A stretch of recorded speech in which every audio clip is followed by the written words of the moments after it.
In math, there's a shorthand to describe like remainders, and we could say something like this: 10 triple equals, that we read that is congruent to the number 1 mod 3. This is a fancy way, for our purposes, of saying that if you divide 3 into 10, you'll get remainder 1. So if I say 10 triple equals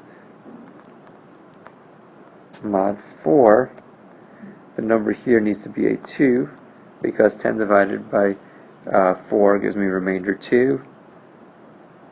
Or if I say 28 triple equals and stick mod 5 here, it's going to be 3, because 28 divided by 5 goes in 5 times, remainder 3. So that's a notation. It really means a little more than that, but for our purposes, we'll think of it that way.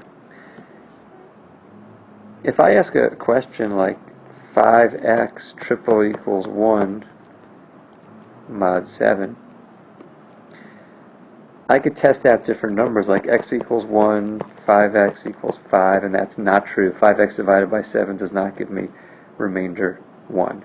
If I try x equals 2, 5x would now be 10, but 10 divided by 7 does not give me remainder 1.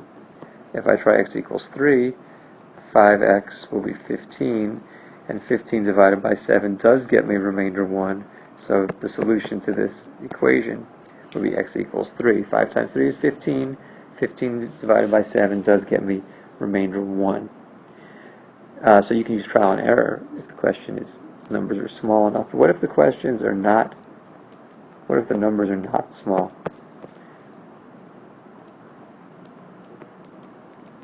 Like this one. So I need a multiple of 13 that when I divide by 101 I get remainder 1. And if I try different values of x, it's going to take a while. So there's a trick for this question. When you divide something by 101, if you get remainder 1, it means that it's like when you divide something by 101, it's like subtracting a whole bunch of 101s from that number, and then whatever's left is the remainder. So I'm really asking 13x minus a whole bunch of 101s so that the answer would become 1. These two questions are equivalent to each other.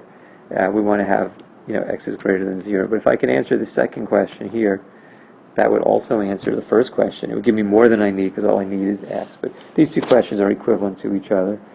If something divided by 101 leaves me remainder 1, then that means I subtract away a bunch of 101s and I'll end up with 1 at the end. Those two things are saying the same thing. Now this equation is something that was done in a different tutorial, so let me remind you of how that works. We proceed like we're doing the extended Euclidean algorithm. 13 times 7 is 91, which is as close as I can get. 10 goes into 13 one time. 3 goes into 10 3 times. 1 minus 3 times negative 1 is 1 plus 3, which is 4. Negative 7 minus 3 times 8 is negative 7 minus 24 is negative 31.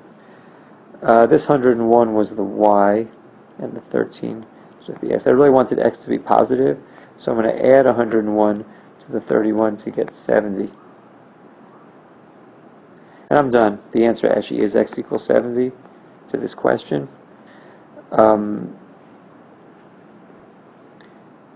This is because if there were to be a y value, I'd take 4 minus 13 to be negative 9. So 13 times 70 minus 101 times 9 is equal to 1. And that's a true fact. 13 times 70, because you want to check this, is equal to 910. And when you divide 910 by 101, you get 909, remainder 1, just like it said. So that's how you solve this type of question. In math, when we talk about two things multiplying to give me 1, like 5x equals 1, x equals 1/5, that's known as the inverse, multiplicative inverse.